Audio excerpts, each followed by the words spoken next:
Так, вот этот вот конструктив, вот эти жилы, да, они как бы...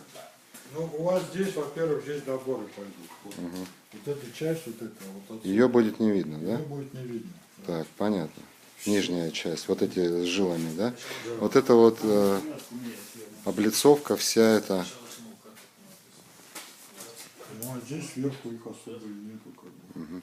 Ну, вот ребята говорят, там дорабатывать уже нечего. Или все-таки есть моменты, которые стоит полирнуть?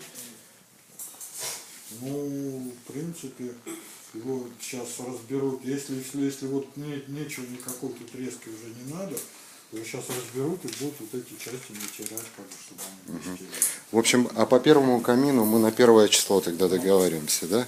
Тогда формируем до 1 числа все это и уже комплектом и 1 и 2 камин везем, Да, правильно? если здесь нужен какой-то вентиль писать, то тогда тоже нужно сказать. Ну, а вы это оговаривали, эти вензеля? Да, мы оговариваем.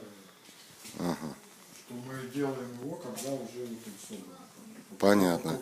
А этот вензель, он будет и на 1 и на 2. То есть вот на этом он точно будет, а на маленьком... А на маленьком, если там, по-моему, там места нет. Понятно. Значит, это только 1 камин, да? Ну, мы договаривались, что вот здесь вот как бы мы оставляем вот это пустое место, да, и здесь какой-то... Понятно. Узор, да? Да, узор, ну, А то, что вот это скол, это все как бы чистая Стена задняя. стена, да, у нас? это вот она вот так уйдет, а вот эти здесь все будут сняты папки, как бы, прочее все. Ну, это можно как бы сошлиф, но оно все равно туда в стену зайдет. И потом на сантиметр. А что так, и он либо упал, либо еще что-то с ним было? Ну, Почему пилит, так? куски сколоть просто с внутренней стороны. А вакуум пилит тоже пилится с щитовой части, а сзади там заусенцы. Здесь то же самое. Ладно, тогда, Василий, пойдем сейчас переговорим еще, да, еще раз как бы утрясем.